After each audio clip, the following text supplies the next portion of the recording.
Speaker Johnson was on Hugh Hewitt this morning, and he said that as a condition of any new Ukraine funding, that Republicans would demand 900 miles fully funded of new border wall.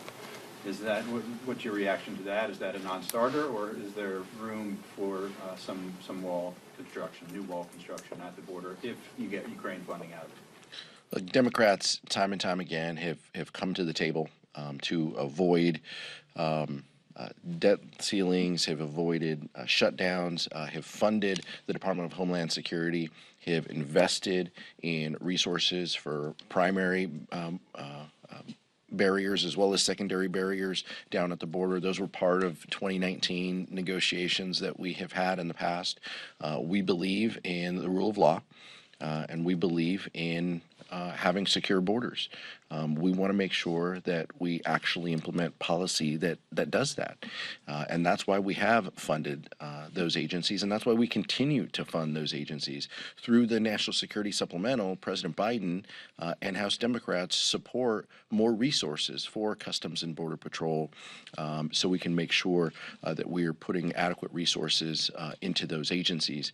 It's House Republicans that have continued to move the hurdles and put up new demands.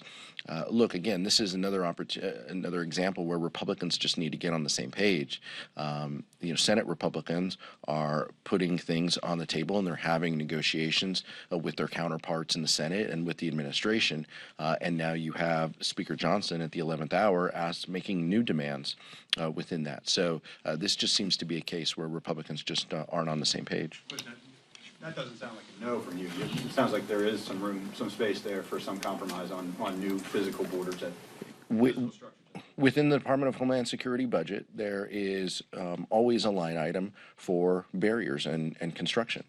We disagree about that, and fundamentally, House Democrats don't believe that adding 900 miles of border wall is going to solve it. If you build a 12-foot wall, there's always going to be a 14-foot ladder.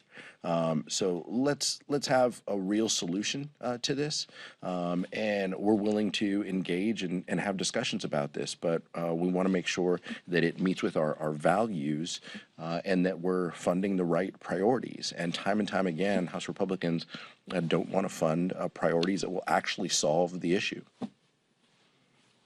Tax question on the R&D tax proposal with the child tax credit. I know that Senate, House working on it seems to be coming together. But last night, Chairwoman Rosa DeLauro said that she had some concerns that the child tax credit funding was too low. I just wanted to sort of get your sense. I mean, is this something that Democratic leadership is on board with finding a way forward for? Or do you guys think that unless you get something that's equivalent to what was there during the pandemic, it's not worth doing an agreement like this? Well, let's see what the details are. But fundamentally, we believe in tax fairness, and we also believe in the child tax credit.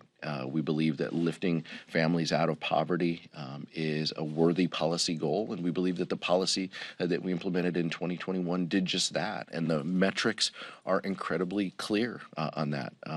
That 40% of families were lifted out of poverty from the child tax credit. Those are the facts, and we hold up Rosa DeLauro as a champion of this. That tax credit wouldn't have existed without her leadership, and so we're going to listen to what she has to say about this. But right now, this is a negotiation and a discussion between Republicans in the House and Democrats in the Senate. As soon as we have more details and as soon as more members are read into the details, we'll have a discussion as to what we think is reasonable and what the appropriate levels are. But Rosa DeLauro's voice will absolutely be at the table for House Democrats when it comes to this topic, as well as Richie Neal and Ways and Means Democrats. Sure. The child tax credit, when it was implemented, helped reduce poverty and it helped grow the middle class, so it is a huge priority for House Democrats. I also note that the R&D tax credit is an important tax credit because generally when it's used, that jobs have been created. That's really how much of it is being used, and America continues to lead in R&D and in innovation. It's something that our country needs to continue to invest in and to remain strong. And so I think these are worthy priorities. Other questions? Thank you so much. Have a good day.